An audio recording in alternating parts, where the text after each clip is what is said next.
It's very hard to come up here after the two great speakers, and I feel like I'm going to be doing a lot of explaining, and I'm happy to do that. And we're always in the process of trying to explain where we are. So really, I was going to touch a little bit about the safety signal, and I think I might just do it very, very briefly, but then really go into where we are with the current guidelines and what some of the not fully implemented approaches have been happening at country level. And then I'll talk about the status of implementation, talking about the dolutegravir uptake, the women-centered approach that is part of our guidelines, and choice as well. But really talk about some of the challenges, which you've already mentioned, are around adolescence, sexual reproductive health integration, and how we can do better as we move forward, because as you may or may not know, our guidelines are interim because we had been promised, because of this new information that came out right as we started the guideline process, that we needed to come back a year later and review where we were at so that it wouldn't be final. So many of you are aware that our guideline processes have been changing relatively quickly, and I think that also poses a problem, we know, to countries, and it poses a problem to policy implementation uptake. And the reason is because the field of HIV is very active. As you all know, you're here at CROI, and trying to stay up with what's the best and the most topical and what people are using all around the world for treatment for HIV, and how to translate that to the millions of people who need it around the world is really important to do, but it also has pushed public health in a way that other programs, other diseases don't. So sometimes when we're expecting our colleagues in other domains, whether it be in NCDs or in sexual and reproductive health, to keep moving at the same pace, you have to realize that HIV really does move at a very fast pace in terms of new recommendations. And so we did go very quickly from treat all. We removed some of the regimens that were not considered to be ideal, such as D4T, and moving over to tenofovir over the last several years, and had all intentions of fully merging and bringing in dolutegravir as part of our first line. And we, second line and third line, sort of now shifting our thinking totally about how we use drugs. And rather than just having a first line, second line, and third line of different drugs, now sort of seeing how an integrase inhibitor can be the backbone of all three regimens. And as we were moving into our guidelines process in 2018, May, we still had a few unknown issues around dolutegravir. And as you heard from Tendani, we were really pretty confident that we were going to be able to have a good idea about being able to give dolutegravir during pregnancy. But we still had some information that we're going to be gathering as we move forward about what is the resistance to dolutegravir if it's not with too strong NNRTI backbones. And we still don't know that information here on the far side very well yet. So as we move forward, we did make a recommendation. And we did there was a signal that came out of our regulatory arm of WHO as well. But even in light of that signal, which was called a signal of risk, a potential signal of risk, which is really to highlight to the EMA, also to the FDA and to others, that there was data that came to us. And we have to ensure, that we need to share that information. And I understand that it caused lots of concerns and panic in some regards, but at the same time, we also made the recommendation that we would be using dolutegravir as part of a first-line regimen for adults, adolescents, women and adolescent girls of childbearing potential, infants and children as well. And raltegravir for our recommendations really only came up for infants. And not necessarily part of an adult regimen. And I think that's where, when we go to speaking about the choices that came up on the first round, I was pretty amazed that raltegravir would be the first, the one to go to, because it's twice daily, et cetera, et cetera. Resistance barrier may not be what we would like if you'd like to use dolutegravir. So it's an interesting choice from our perspective. And certainly internationally, we don't have it. And it's more expensive than other drugs that are available. But if you do look at the note of caution, really the whole goal in the note of caution is not to say that we recommended against dolutegravir. We said there is a concern, there's a potential signal of risk, and in this period of time, efavirenz would be a safe option and that's what we would know. But that there are choice that should be part of the decision-making process, and that element of having that conversation and ensuring that women have the autonomy to make their choices need to be kept alive during this process. And I think that's a piece that we are learning now really didn't happen in any way that we would have ideally liked it to happen. And I think it's an important lesson learned for as we go forward. But also making informed choice means there is a choice. It's not just one drug. And we're also finding that there has been such a movement towards seeing dolutegravir as sort of the wonder drug. One has forgotten that there may be other choices out there, and an informed choice requires that one can weigh one versus another, the risks and balances of one versus another. And that also means choice around sexual reproductive health, choice and access. So I think we're really lacking in that ability to provide what some might call precision public health, or more of an individual approach in a public health setting for women women and adolescent girls living in low and middle income countries. So if we go back, if you do look at our guidelines, and if you've seen them and not just the guide that came out or the policy brief that came out, there is a area where choice is made clear here, and this is something that we've shared with the Ministries of Health. But I agree with Lucy, my predecessor, that we sometimes put really important information in the footnotes. Why? Because it's an area where we may not have a lot of evidence, and in our tables it should be reflective of what's our evidence base. But it does make it difficult if people are not reading the fine print, as we would say. And so in this table, in our guideline, we actually put our footnote into the table. So please take this table back to your Ministry of Health. But I know Irene and Maureen know it already. And we also made a few points here that number G, if women of childbearing potential intend to become pregnant, so this is the case study that we just heard, who are not otherwise using or accessing effective contraception, can receive dolutegravir-based regimens if they've been informed of the potential increased. So we keep saying the potential increased risk. So it's not defined. We're in a period of uncertainty, and that makes any of these discussions really difficult. But I guess what this is supposed to have the patient and client and the provider have that conversation, which we know so much is not happening when ARVs are started. So if there is a silver lining, if we can push for that conversation, I think that's very important. We also put DTG in second line as well, and TTG in third line, and DTG in PEP, if you haven't noticed. And so this also means that there may be a slightly different, risk and benefit between whether you're starting DTG in first line versus whether somebody might have resistance already, or in third line, for example, if they're a young girl who was infected during the prenatal period and now is on a third regimen. Well, that's a life-saving treatment, and to be honest, that seems like a no-brainer that should be offered if that's going to be a life-saving treatment for that young girl. But we know that may not be happening on a regular basis. We also added dolutegravir into the pediatric regimen, and we also have seen from countries that this is not being taken up and being translated very quickly. So we know now that children who do become infected at this time in the epidemic, because their mothers are usually on an RTI-based regimen, efavirenz, and then the child takes nevirapine in the postpartum period, if they do become infected, they are at high risk of having resistance.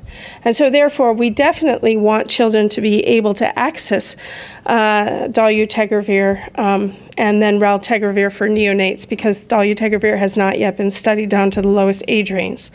And we are working with the pediatric group so that when the studies come out, we can move that regimen to as low a weight band as possible and to harmonize that with adults so that you can have a harmonized supply chain approach. So what is the evidence and where are the gaps still? I think we've already heard about, the important pieces around dolutegravir as being very effective at rapidly reducing the viral load, and it's well tolerated. People feel much better on the drug per reports that we've had from civil society members talking to us and talking to you. There's high genetic barrier to this resistance. Few drug interactions, a single-dose combination. But what we also know is we don't have some long-term outcomes yet. So we do systematic reviews, something called a network meta-analysis. We put as much data and information we can find about a drug into this review. And dolutegravir just hasn't been used as long as many other drugs, and that's why we expect to see things coming up as we move forward. You already talked about this, but I borrowed a few slides from Lynn Moffison, who will be speaking on Tuesday afternoon at a session that's similar to this one. And I think that this is exactly sort of mirroring what Tandani already said this morning, that early on the potential risk was higher at potentially 9 times greater than the baseline, which is baseline neural tubes occur. These defects occur in general populations at about 0.1%. And we may see that this will decrease over time, but we don't know yet. But that's why we're saying we're in a period of time of what we would say, I'm forgetting the word, but just in any chance, it's not clear what the answer is. Have we refuted it, or is it certainly a signal that we need to be afraid of, or not even afraid, but concerned about? And what we do know that there are other drugs who don't have this same level of concern for the moment from the SAPAMO study. The SAPAMO study is a gold mine, so you should all go ask Tandani for more information. Because what it also helps us with is the question we heard this morning: which drug should we choose? Because the issue is any drug during pregnancy can have a worse outcome for the pregnancy outcome. And that's what SAPAMO has shown, that what we see is when comparing that data, efavirenz ART that appears to be safer than both nevirapine-based ART during pregnancy or lopinavir-based regimens. So we don't have the information we need around atazanavir or darunavir or other regimens, Stribild, for example, and certainly we would want to know more about cobicistat during pregnancy, because all of those interactions with liver enzymes could cause some challenges during pregnancy that we just don't know about. What we also know that is when started during pregnancy, dolutegravir is as safe as efavirenz. So that's the confusing part. This period of risk is only very small around the first trimester. But overall, adverse outcomes on pregnancy outcomes are higher in any ARVs. So we have to realize that there is that small increased risk. So a lot of discussions has happened around when are we going to know if this signal, this potential signal of risk, can be refuted or confirmed. And right now we're all being very careful not to keep talking about data coming out, because we know we have to have many more women who are pregnant having had the chance to continue on with a pregnancy, either on dolutegravir, on efavirenz, or in another regimen, to be able to know. And we do hope with what we understand sometime around the end of March, April, we'll be able to be reaching from Botswana and then hopefully from some other countries a denominator of approximately 2,000 or more than 1,500 women who have given birth while taking dolutegravir in the periconception period. And that should help us. And this came out of your last interest meeting. There was a desire to say, well, what are we going to need to do to get to the answer? And this was a paper written by Nathan and Michael, who was in the interest group, who tried to give a sense, this is how many more pregnancies we will need to see. And I think I also call your attention that there will be a couple of trials presented here at CROI about what happens in the postpartum period, what happens with viral load suppression while on dolutegravir, and certainly this can help about some of the decisions whether I want to switch off during late or second trimester or third trimester pregnancy. And the answer is no, it's probably not appropriate to switch your regimens in the middle of pregnancy unless you have very good follow-up. And I'm sorry to hear about that case. And I think that's the key, is that in WHO we said if people are presenting it, women are presenting in the second or third trimester on dolutegravir, continue, because the risk of having viral rebound and transmission outweighs the risk of continuing with the dolutegravir. There are many studies that are going to help contribute to this information as we go forward. Some of them here at CROI, some of them later in the year. But I think it's really important that we keep in mind that there's a big pipeline of research that could help us with this.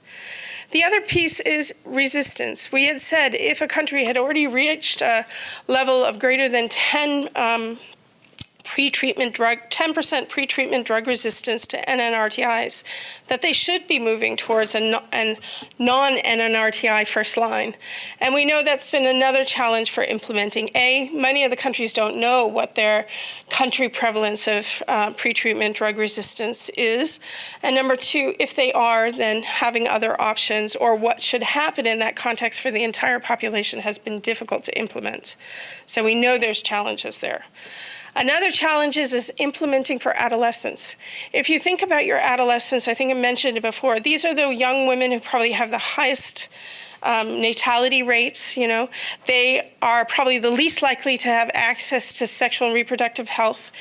They may have to get permission. I just came back from Côte d'Ivoire, and there is no sexual and reproductive health access for girls under the age of 15. So this needs to be expanded, and we do want to prevent unintended pregnancies as well, because death from pregnancy is very high in this young age range as well. So we need to have more of a differentiated approach to try to get some of these services to the youngest. And if they are infected from childhood, these are the young women who actually really need access to dolutegravir. So I think it's a key area that we haven't explored sufficiently in our guidelines and nor in implementation. There is a new story around dolutegravir as well, and like I said earlier, it's a story that is evolving. And there will be a lot of data coming out here at CROI about what is weight gain associated with dolutegravir. Is it real? Is it causing any other significant challenges afterwards? And the thing is, we just don't know. So I just want to keep everybody's mind open to every drug has challenges as it moves forward. There is no silver bullet in the life of HIV. And so therefore, we should always be keeping our skeptical hats on and looking at the science and looking at the evidence as it comes out. And perhaps this is not going to be a new story, but we have to keep our researchers and our openness to seeing what does happen with drugs as we move forward and there is more time and gained using the drug. So what are the policy implications in the last few minutes of the presentation here? We already knew there was a trajectory so that countries were already moving towards picking up dolutegravir as their first line. And dark green means that it was already introduced into the national guidelines and procurement initiated. Light green was it was already in national guidelines and it was planned. And this was back reflecting sort of the data from 2016 now on this slide. And here it is as of sort of mid last year, July 2018. And I could say right now it's probably moving to a darker green, because as you know, there's a lot of support from the Global Fund and from the PEPFAR to be making dolutegravir part of the first line regimen. And certainly a lot of movement towards procuring and getting this readily available in countries, especially in the low and middle income countries supported through Global Fund and PEPFAR. So one thing I did want to bring up here, this is just to say, how does WHO guidelines, and this may help you as you're starting to rethink the question we got this morning, compare to guidelines around the world? And as we are right now, dolutegravir across all the guidelines, so this is DHSS EACS, which is European guidelines, IS guidelines, as well as WHO, all recommend dolutegravir as a preferred first line. So but we're a little bit different in WHO in that we don't recommend a lot of other regimens for first line because they simply either they're too expensive, not enough studies done, or no access.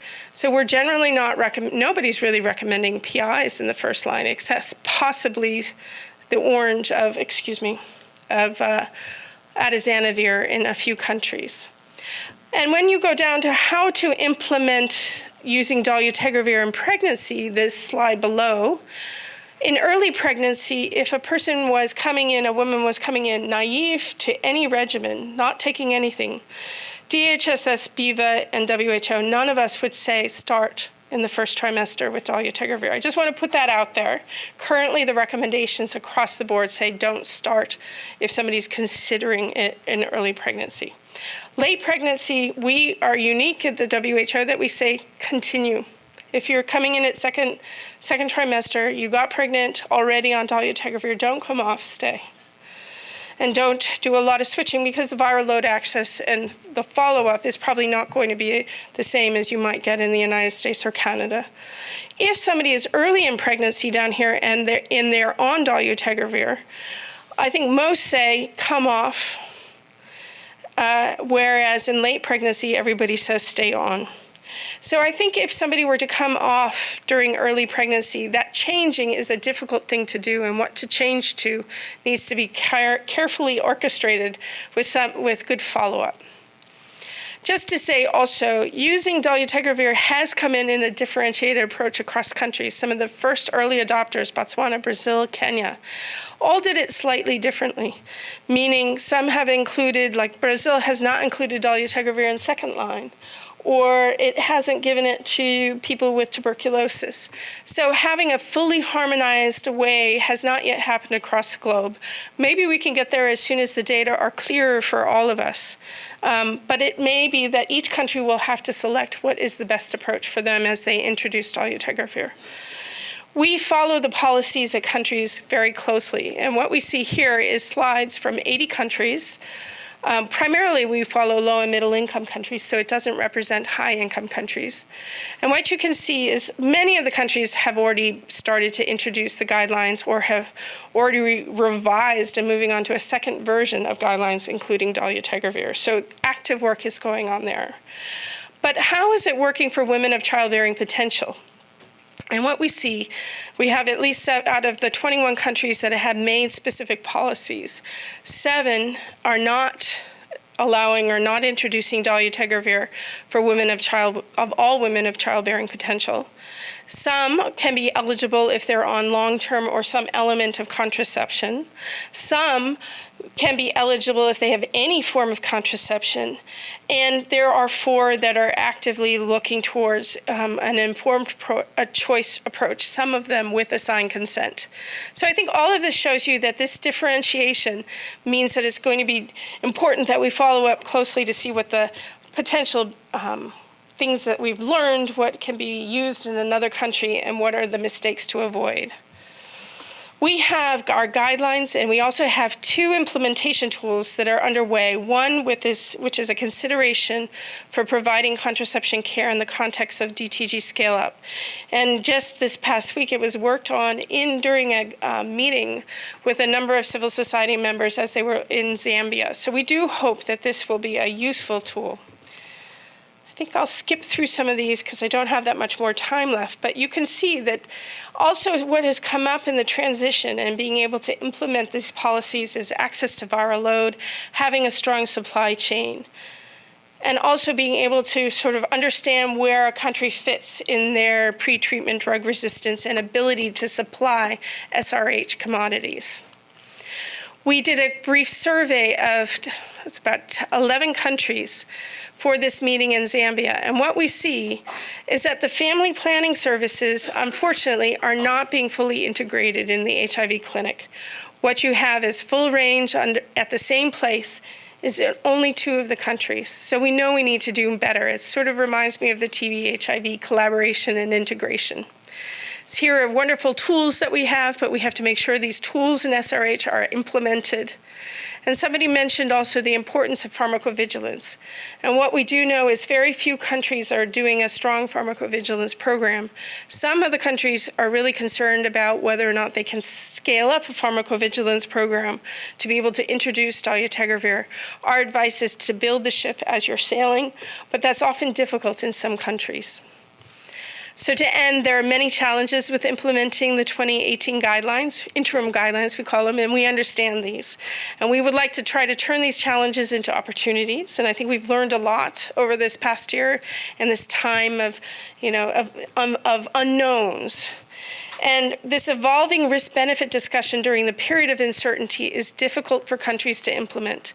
And I think what we have to be prepared for is that we may not have a black and white certain answer even in April or even in May of this coming year. So we may have to still be working under some level of uncertainty.